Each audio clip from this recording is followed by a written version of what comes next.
welcome to Turn the Page, the official podcast of the Syosset Public Library.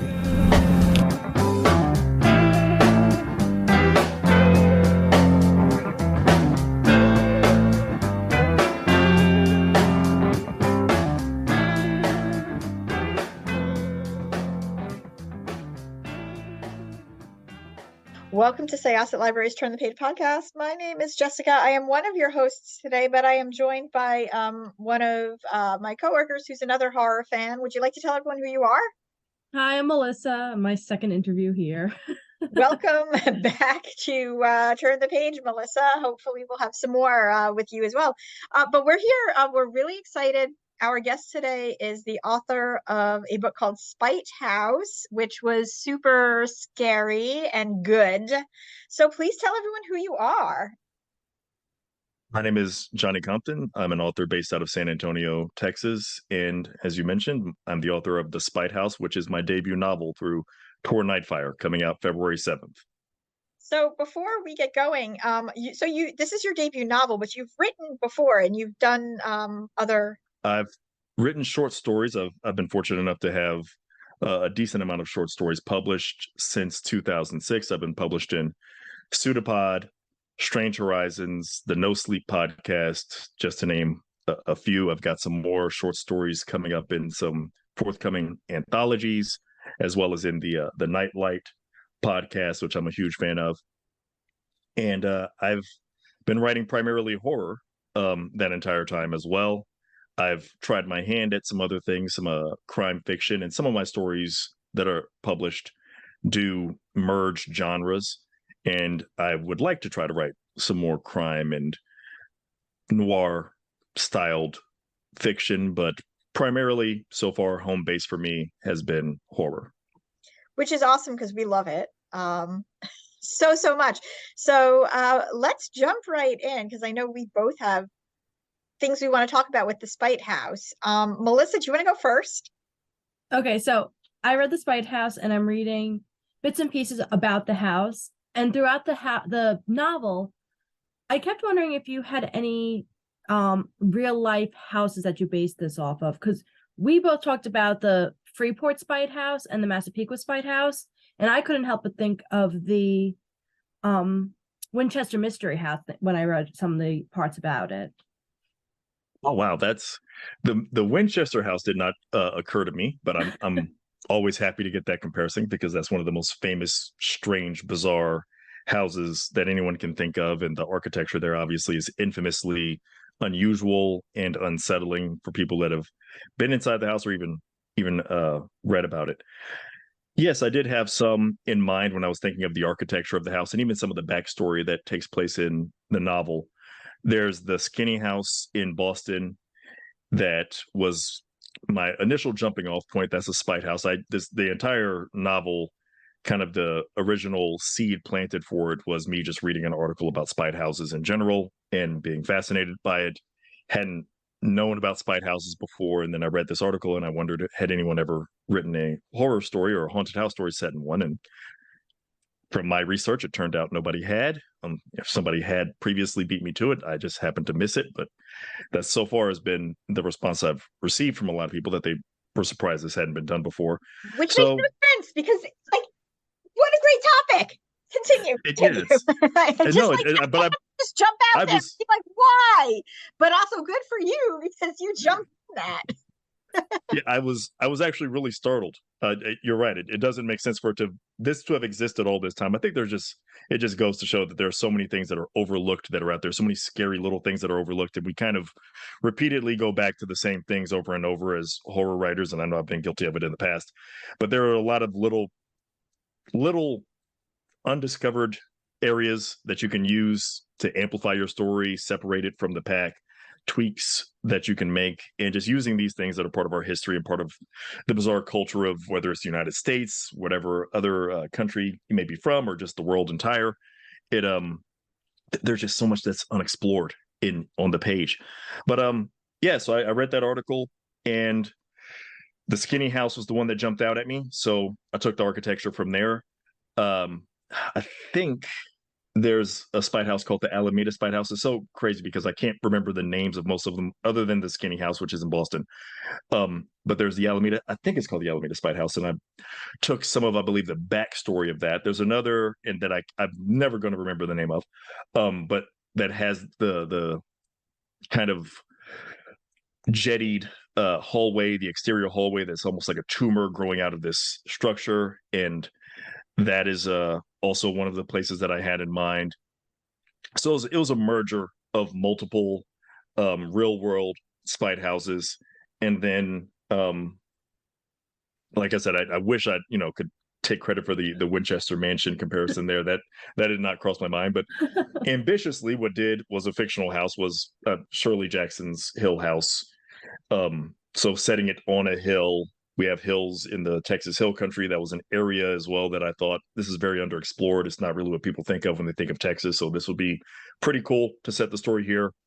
When I'm driving through the Hill Country, see the houses on the hill kind of overlooking certain areas. You think, oh, if this was like, I mean, it can already look menacing. If it was built a certain type of way and had a certain backstory behind it, it would just be all the more menacing to be resting on top of this hill and overlooking everything. So it's the combination of all those things to develop the architecture and the backstory of the house. I feel like horror writers do that so much. They take specifically where they live or where they love, and they just find the most unique, most unexplored places. Like T. Kingfisher does that a lot with South Carolina. Yeah.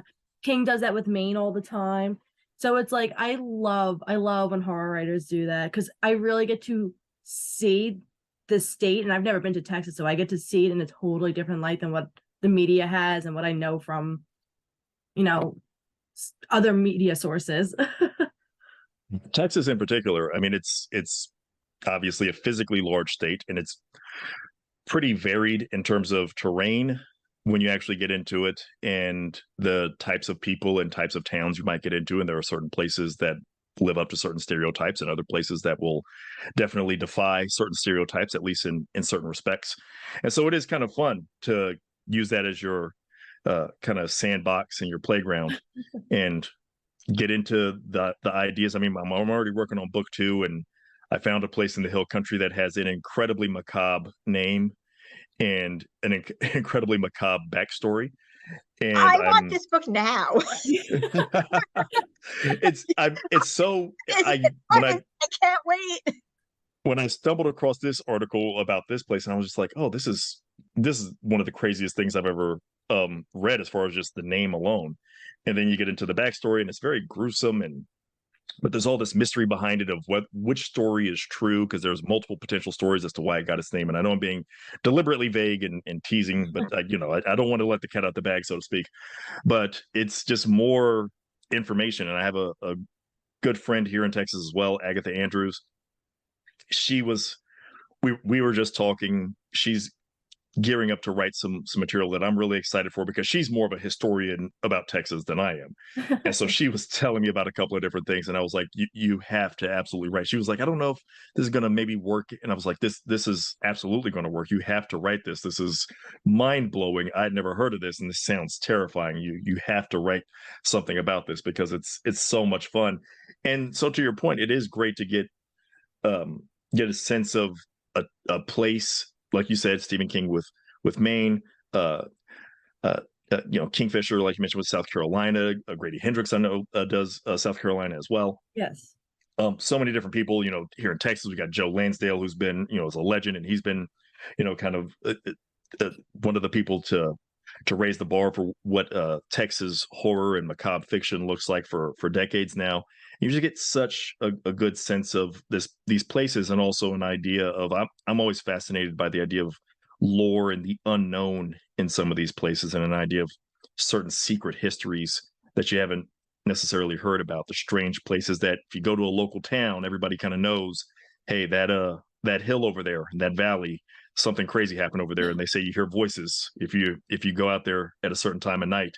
I love that kind of thing. People say, hey, if you drive across this bridge at, if you happen to be a truck driver and you drive across this bridge at 2 a.m. on your deliveries or what have you, don't be surprised if you see X, Y, or Z on the side of the road, or hear something come across the radio that you're scared about. And hearing about that in all these different little pockets of the United States and pockets of the world, I'm a huge sucker for that. I've been a sucker for that since I was a kid.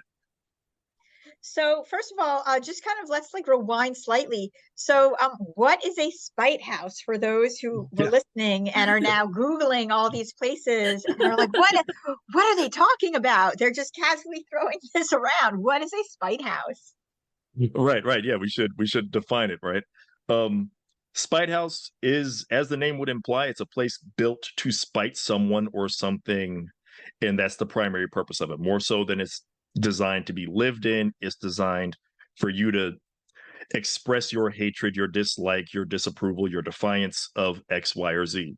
Most of the ones that I initially had read about were of a more petty and spiteful variety. And so that made them an ideal setting for a haunted house story, in my opinion.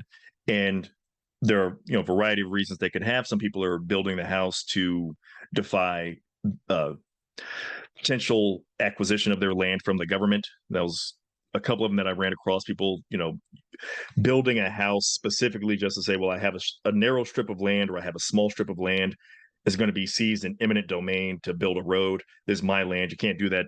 The government says, well, or the local municipality says the law state you have to have a residence here for us not to take it. Okay, I'll build my house here. And even if the land doesn't really have the size or the geometry to properly accommodate a reasonable residence, you build it on this property anyway, just to defy them or defy somebody else. So that's why you see them with some bizarre architecture oftentimes, like we mentioned, the skinny house in Boston, and it is genuinely thin. It's 4 stories tall, and you look at it, you can tell this is built for some kind of stunt in some respect.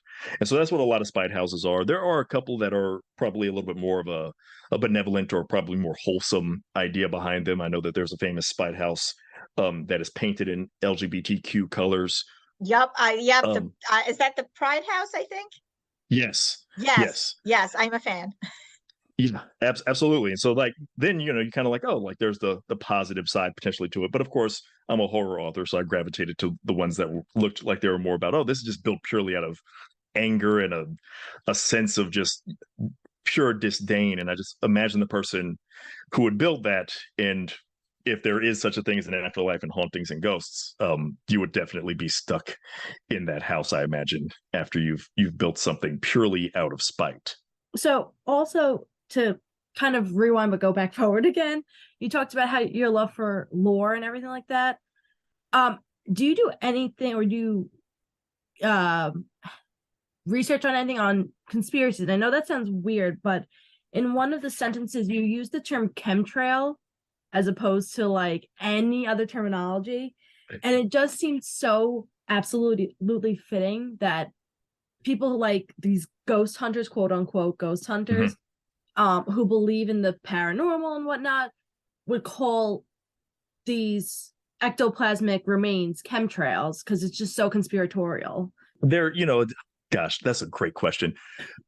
So the word conspiracy, I don't want to get too, God, I'll go down a rabbit hole. It's a rabbit hole. Down a whole side street like that ventures into, like, I'm picturing Texas side street. So next thing you know, you look up and you're deep in the woods and you don't know how you even got here. But so I'm trying to be as concise as possible with this. But the word conspiracy for me, because I'm 43 years old. When I was a kid growing up, conspiracies were like still more so. I mean, you had some government idea of conspiracies, who killed Kennedy, things along those lines. But when I think of conspiracy still, I think of basically Time Life books. There used to be these commercials that would come on and they would be like, Obsessed. Ghosts and yes. So I am the same age as you, and I think about these commercials all the time, and I'm trying to remember, because I was looking up recently what this series was, but it was like, I'd be homesick from school, and I'm sure that you had this experience too. And it's like, a man stands in front of Stonehenge and points. Yes. I don't know, like it was like a clover leaf shaped piece of what was it? Like almost like a wire hanger, like shaped into, Yes, it and was like a then dowsing rod, right, basically. something happens, or and they were so creepy, but they kind of lend themselves to feeling legitimate because they were associated with time life. And there's a whole thing behind that, which I'm sure you know, because I recently went down a rabbit hole about these commercials. Somebody posted one on social media, and I was like, I thought I dreamed this, and it's real. No, they're real. They're really out there. Yeah, those I loved those so much. And you're right. I mean, like, it's so weird that they were associated with Time Life. It's kind of like the precursor to what eventually, unfortunately, happened to like the History Channel, where the History Channel at some point became Aliens. everything's aliens, Became right? aliens, and Yeah, because we're not using video, I'm making the hand signal for aliens. alien. And You yes, don't it's know a what that is. reveal, like it's magic. Yeah. Oh, and so that to me, when I still think of conspiracy in a I guess for lack of a better term, more innocent capacity and more playful and more fun. That is what I think of.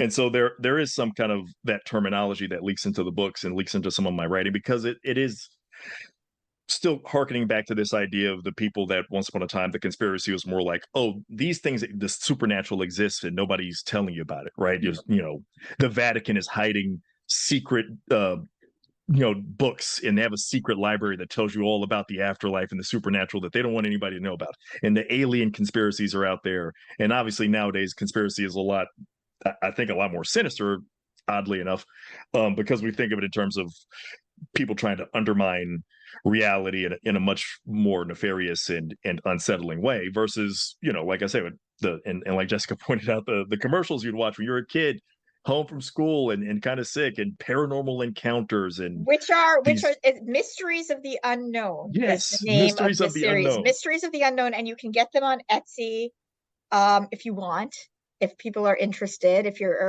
a collector. But continue, Johnny. I'm trying to think if I actually have one. I think I have one of them in the series. I'd have to look around my scattering of books somewhere around the house, but I have one that I believe is called Phantom Encounters.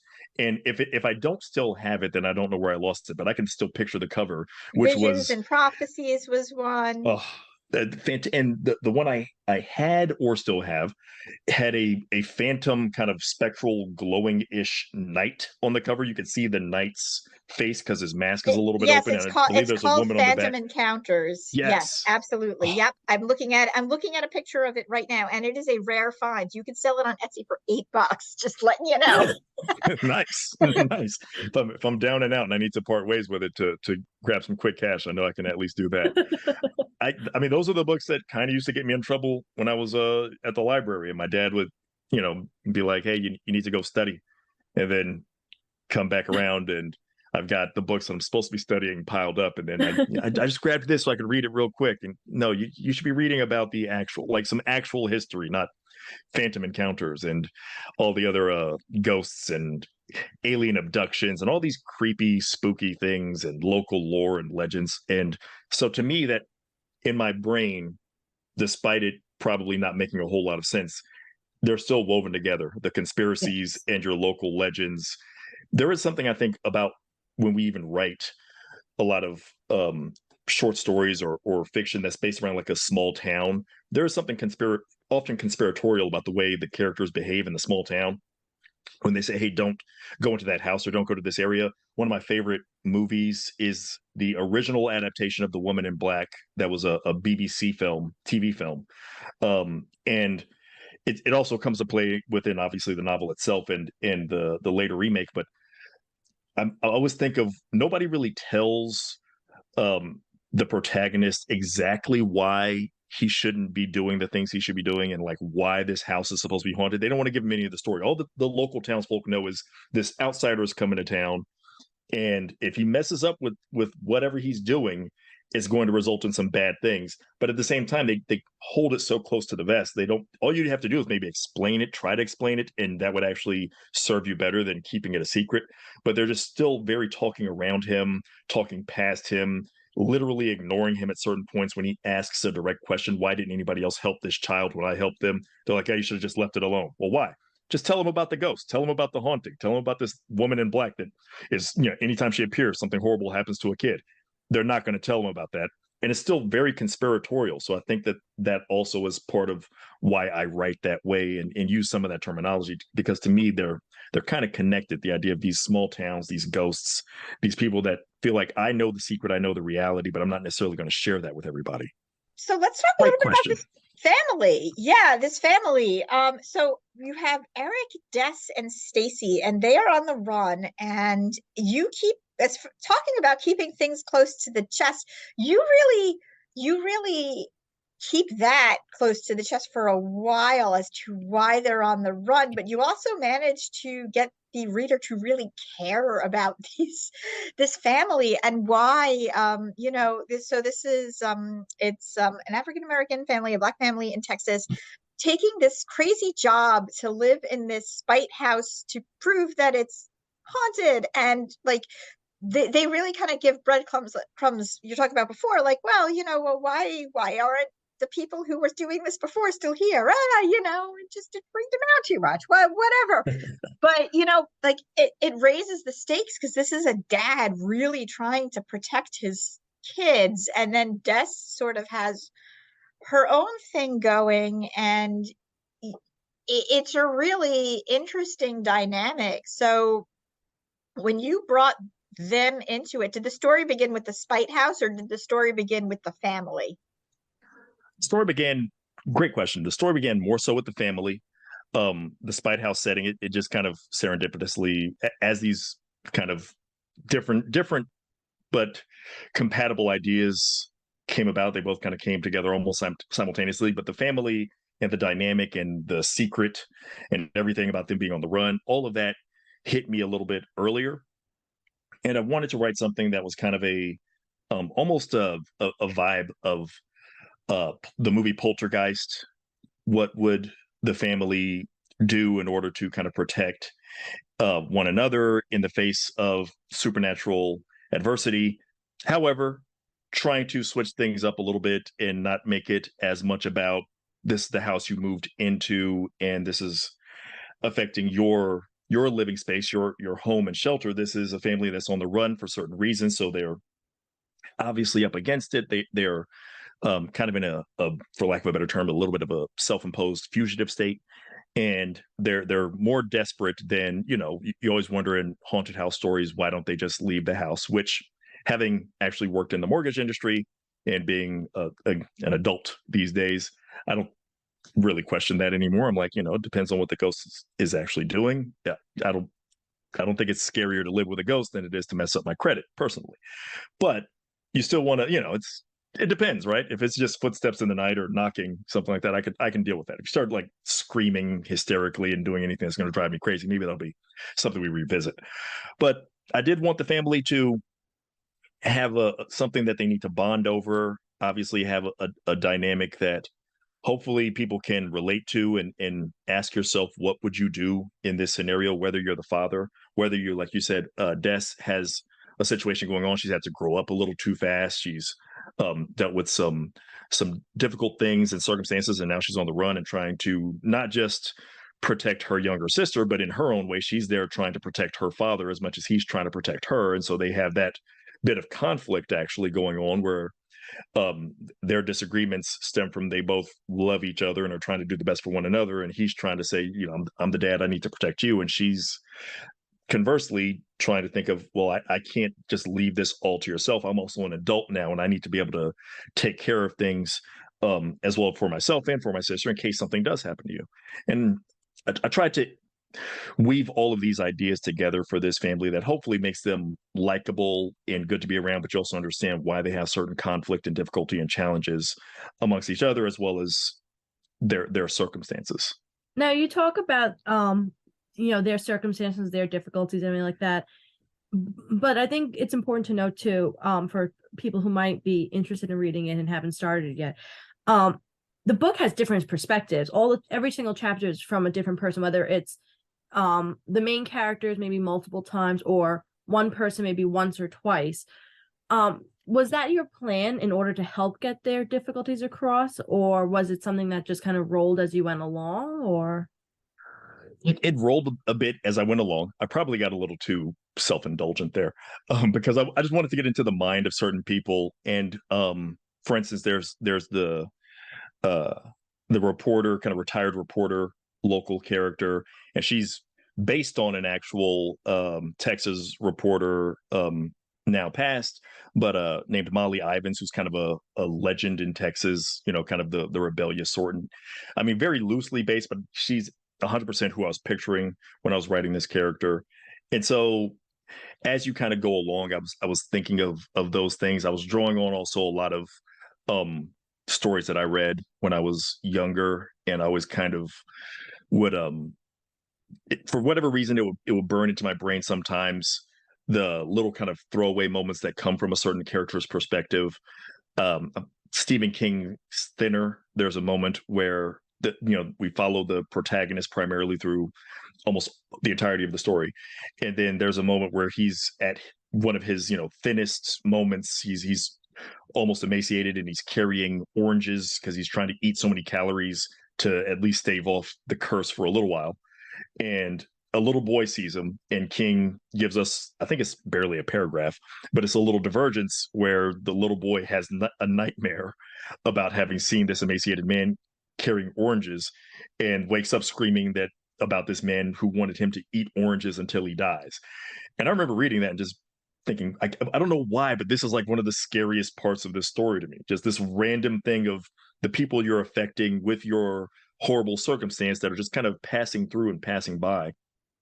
And that's kind of how life would work, though. That the sidebar characters are their own story in their life, and this would be the most monumental thing that ever happened to them. And it's like anything else. If you see, I've unfortunately, but I've been witness to like a car accident a couple of different times in my life, and after it happens, I can't stop talking about it to people. I'm like, man, it happened right in front of me. I can't believe this happened. And then I went over and tried to see if the person needed help, and I didn't know what to exactly do. You don't move them, and all these other things, right?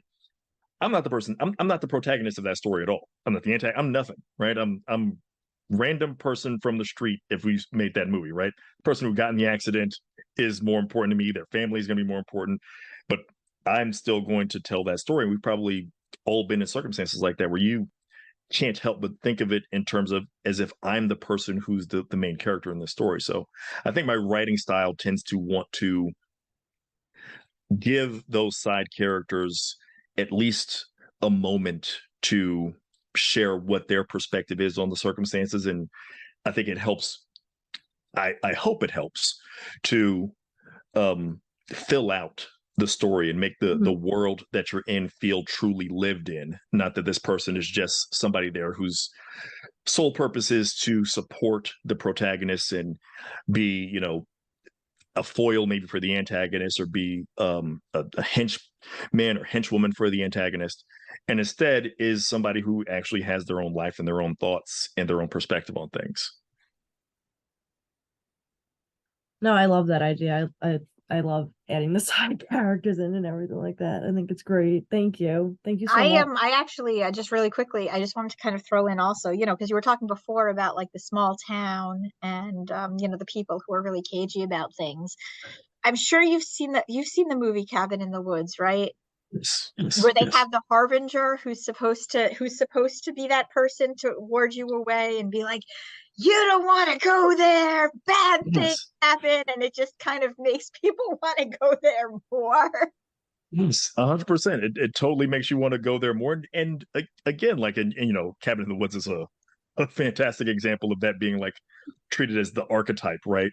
But like that's a character that's been around the gosh, I can't think of the guy's name, but the character's name, but it's the character who shows up in like Friday the 13th as well. And he's like, hey, stay away. You guys don't want to go over here. But they always are kind of like He's you not said, like they're a just dupe, right? They don't call them the dupe.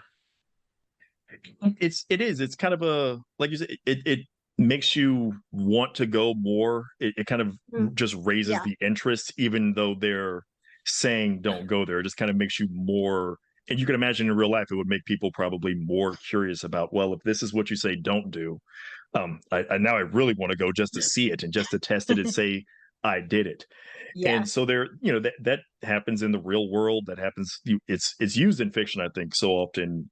Sometimes something comes up in fiction so often that you kind of forget that this is based in reality. And it does happen in the real world. I know in San Antonio here, we have a ton of places that they say, hey, this is allegedly haunted. These, this area here, if you go there, be prepared to see X, Y, or Z. And people that immediately, whether it's a warning or an enticement, it kind of doesn't matter, because if they say this hotel is extremely haunted and if you stay in it, something frightening is going to happen to you, that tends to attract more people to say, hey, I want to go there. Not only People that, but pay if good there's money for that. Yeah. yes, if there's a specific room, they're like, I want that room. I want to go into that room and I want to be there. And if you say that at 3:33 every single night, that's when I'm going to like see the ghost by the window, I'm going to maybe stay up. Or if I have to go to sleep and wake up to it because that's the way it's supposed to work, then I want to do that as well. So yeah, like you said, the people that are kind of cagey about it, like you said, in Cabin in the Woods, and you don't want to go here.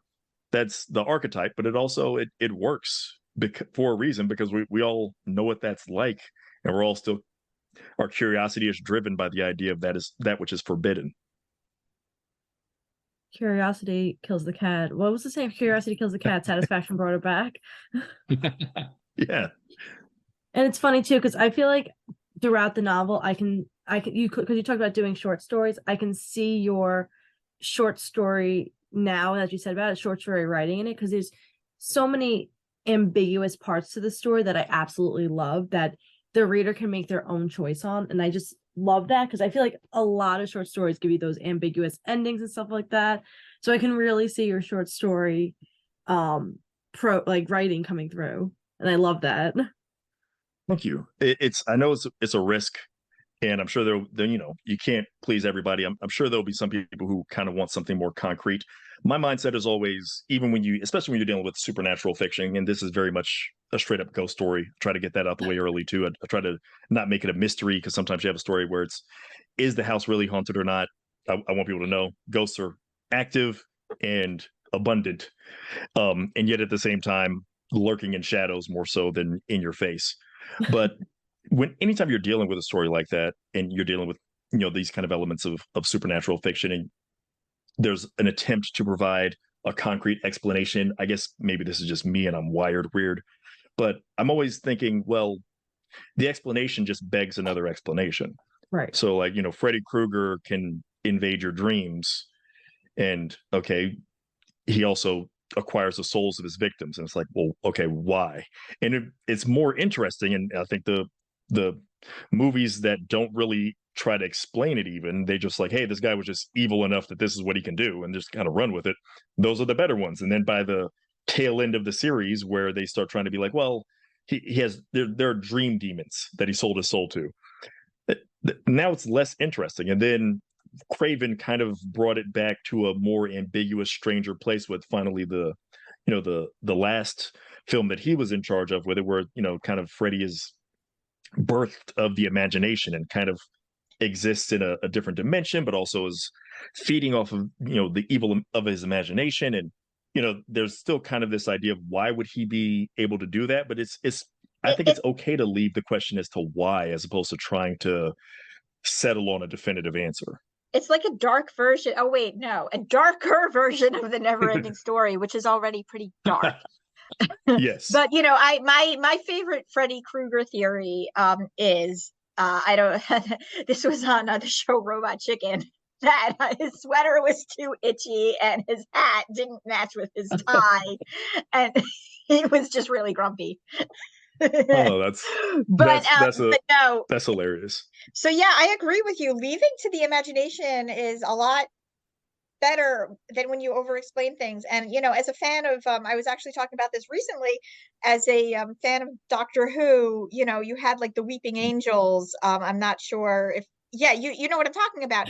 So like when Weeping Angels first came in, they were scary because they were these statues, which are mundane things that you see everywhere, be it in like a cemetery or just like you're walking around, people like architecture and statues of angels or just statues of people.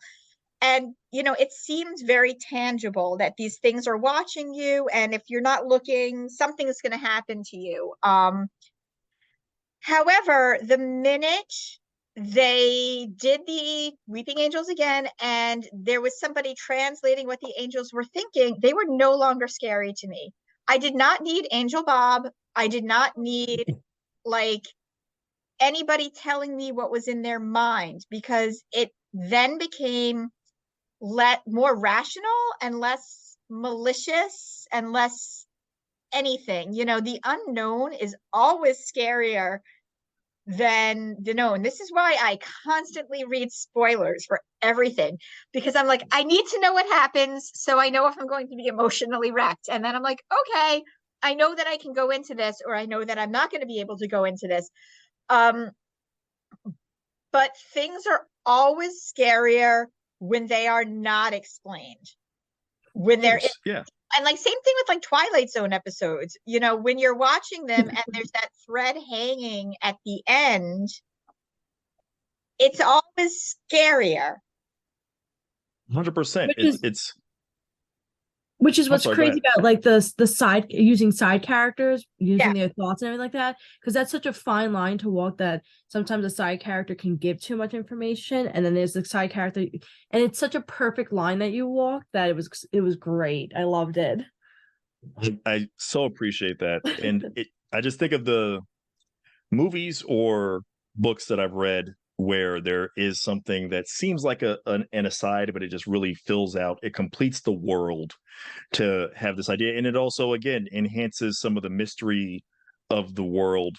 I know that Joe Hill, one of my favorite books that I've read in, I guess, this century is Joe Hill's Heart-Shaped Box. And Yes. oh, I love that. I love that book I so much. adore that book so much. That So and much. Horns are my favorites of his. So good. He's in Harp Shaped Box. There's a moment relatively late in the book where he sees basically a phantom kidnapping that is almost entirely unrelated to what actually is the core of the story, and yet it really enhances this idea that ghosts are everywhere. And he's not being he's not trapped in some kind of isolated conundrum that he's being persecuted by his individual ghosts and the people that he's dragged into this inadvertently. Judas Coin. Actually, no, there are ghosts. You could just be in somebody's backyard, who's trying to give you some hospitality on your way of trying to figure out your own situation, and then you might look into the backyard and see a spiritual reenactment of a kidnapping that took place, and this is just going to just burn into your soul. And I just having those kind of moments, whether it's, I do that, I think, with the side characters. People do that with, different writers do that with like side stories, but I just want the world to feel like it's more complete, and I feel like that helps to do so versus um if you're writing a story and it's, there are plenty of books that I love that just are super laser focused on a single protagonist, a single antagonist, and that's it. So there's nothing wrong with that. It's just my writing style and my own preferences tend to steer toward the idea that there's, especially when it comes to horror stories, there's this mysterious world all around us. There are these things that you just kind of stumble into. We all go down the rabbit hole. Sometimes you don't even go down the rabbit hole.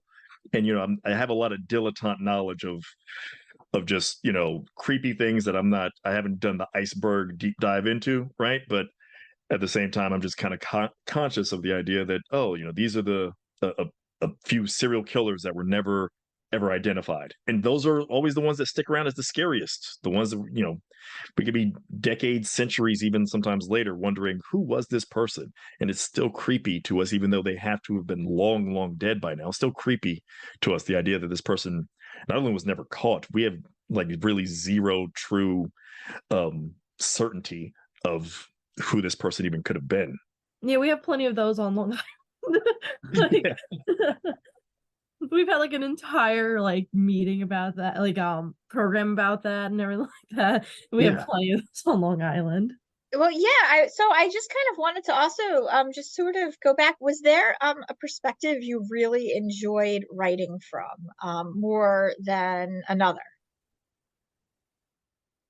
Perspective, man, it is hard to say. exactly if there's a perspective. I will say there probably is, and it's probably silly. Writing from the character of the villain, Eunice, in my story, um, because she kind of gets to tell the more of the old stories, and that's probably why I enjoyed writing from her perspective more, because she has more old stories to tell about the town, the house, what is, you know, the source of some of the strangeness that's haunting not just the house itself, but haunting the entirety of the region, basically, in the history of that region. And so she has some great stories that I really I was, you know, when I was rewriting it, maybe linger on some of those a little more, and you're making excuses to I want to fine tune this sentence, but really you're just kind of indulging yourself a little bit and like, man, this is a really fun, creepy story, I think. And then there are a couple of events in the past as well for deaths. There's one instance in particular with there's a importance of her great grandfather, Eric's grandfather, becomes more evident as the story goes along, and it's weird to say because it's not a pleasant scene per se, but it does. I think just when I was writing it, I really thought I was capturing the idea of how something can be very intense and frightening, I think, to someone from a certain perspective, even if they're not directly being um I guess they're not being threatened. They're not the one that's meant to be intimidated. They're supposed to be being put in a position of, hey, this is for your benefit. But seeing something happen to somebody else can just be so, just kind of, it can really just kind of unspool your insides a little bit just to kind of feel that. And you can feel that sinking feeling. It's, as I've gotten older, it's been strange because I'd say, I mean, I still have a ton of nightmares because I consume so much horror fiction and oddball horror lore, and you know, wherever I can find something macabre. But it, I'd say 90% these days of my nightmares are involving me not having anything happening to me. I'm not being chased by a monster. I'm seeing something horrible happen to somebody else, and I'm powerless to stop it for some reason or another. And writing something that kind of captured that sensation for me from her perspective definitely um those moments, anytime I could get into the past, into the history of the story, those are definitely my favorite perspectives to write from. Those are my favorite perspectives to read too. Mhm. And I think I'm that's glad. too where the like multiple character perspectives come from, because being that everyone has their own personality, you've got Des who like really reminisces on the past, but the past as in recent past almost. And then you've got Eunice who reminisces on the past, but the past a while ago.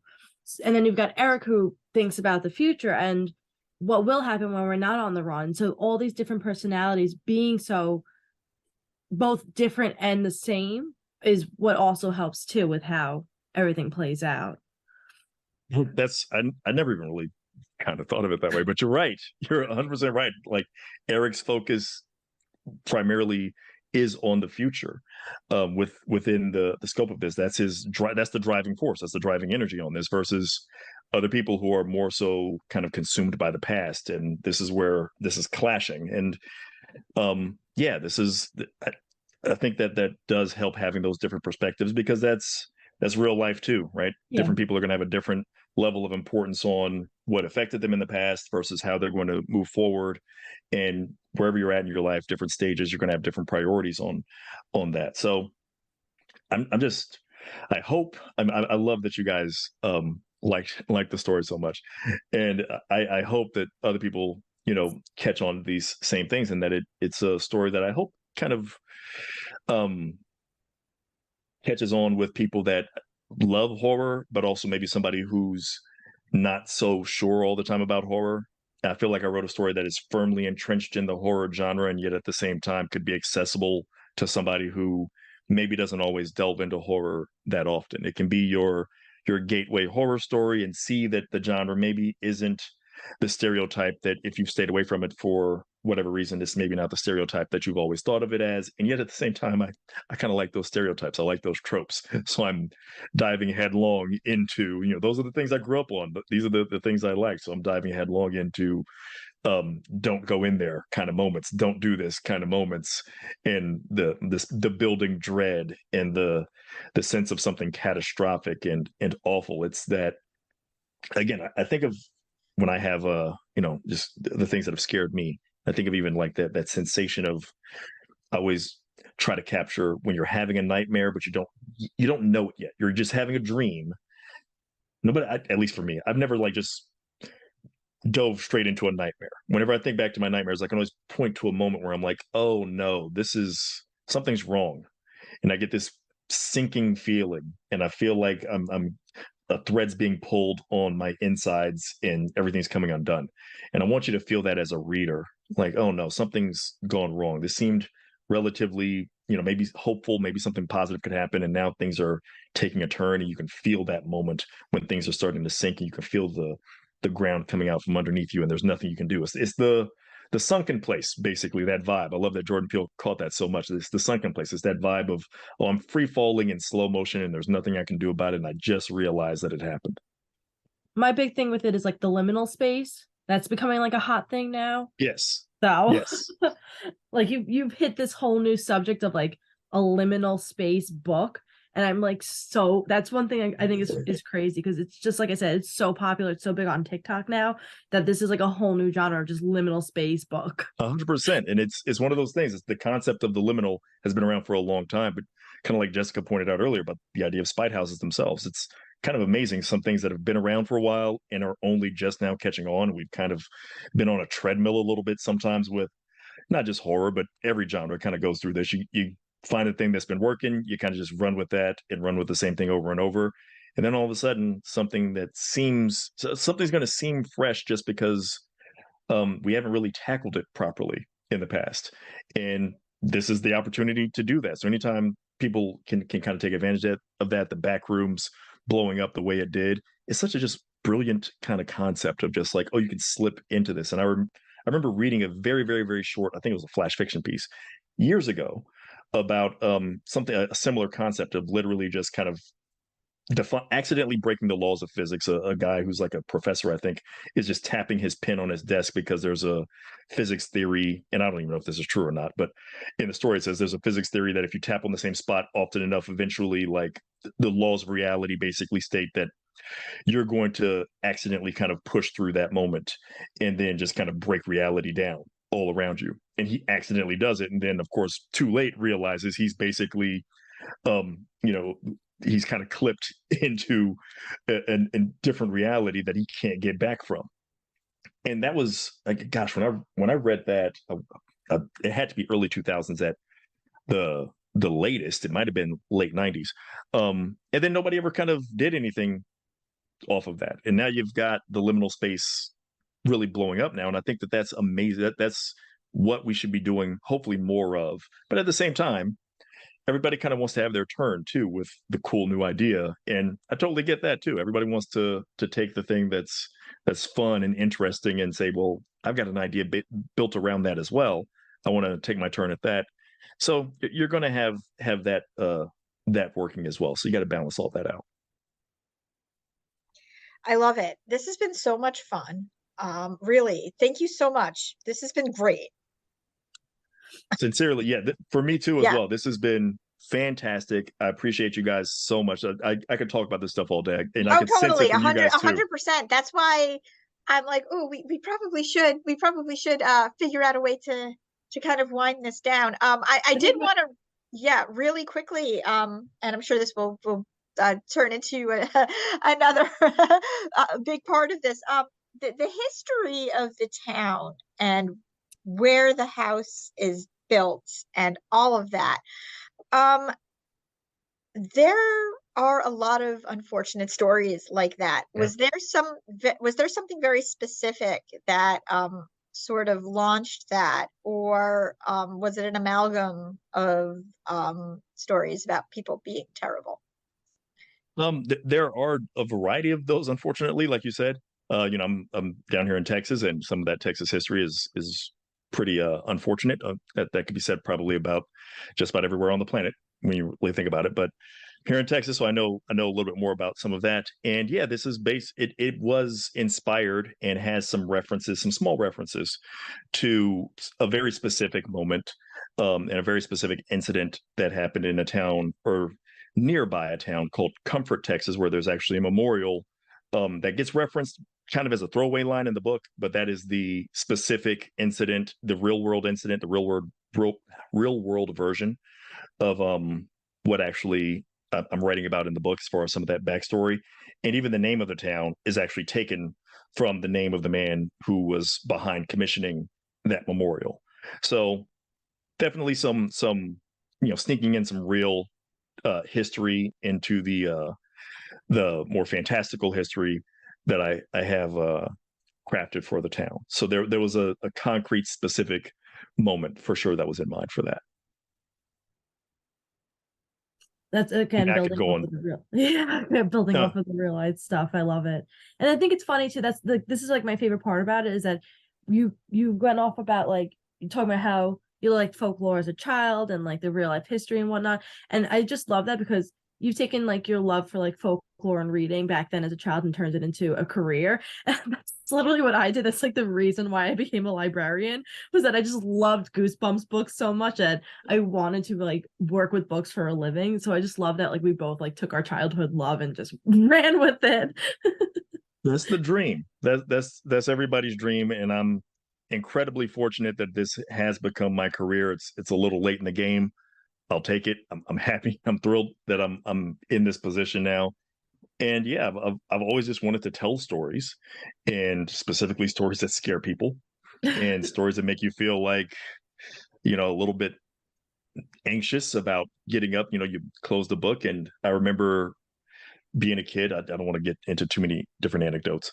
I'm trying to be concise here because I know I'm over time probably. But I do remember being a kid, and the first time I read the Amityville Horror, which is, there are a lot of problematic elements with the entire history of all of that. But as a kid, I wasn't aware of any of that at the time. We just all read the book and watched the movie and were just massively entertained by it. But that was the first book. I read that probably when I was far too young. And I say the first we book. grew up with the Amityville Horror House. So yeah. like You're Long Island. It's like really close. Yeah. Yeah. So you guys know when I read that, I actually couldn't keep the book in my room, and I didn't even keep it in my house at night. I would close the book, and I was so scared of just the ideas of this type of haunting or something infecting the house. And I was like 9 years old or something, I think. And I would take it out to the shed at night. I did that too with Salem's Lot. Awesome. I love Salem's Lot too. That is such a fantastic. That's probably my favorite Stephen King novel. And yeah, I was like, I can't have this book like around me overnight. And so then I would wake up in the morning, feel like, okay, the coast is clear, go. And ever since then I was like, man, I want to write stuff that makes people feel this way, and especially if you can make somebody feel this way kind of as an adult, even better. No, I love that's awesome. I can't stop laughing from that. That's awesome. Johnny Compton, this was great. This was awesome. When This was so much can fun. we get our hands on this book? When is this officially out in the world? Official release February 7th, less than a month away. Oh my gosh, less than half or about half a month or so away. Goodness, I can't believe it's so close. February 7th, 2023. So it will be available wherever, but support your local bookstore, support your local library. I'm always going to say that. So definitely do that. Buy it someplace that's a little off the beaten path. Awesome. Thank you so much. So once again, this was Jessica with Syosset Libraries Turn the Page podcast. And Melissa. Yep, that was Melissa. And our guest was, it's your line. Johnny, you're up. Oh, it's my line? Oh, I'm sorry. I didn't know I had a line. We didn't rehearse this. I'm Johnny Compton. Thanks, everybody. Thanks for listening. All right. And we are going to close this chapter of Turn the Page. It's time to close this chapter of Turn the Page. Join us for the next episode.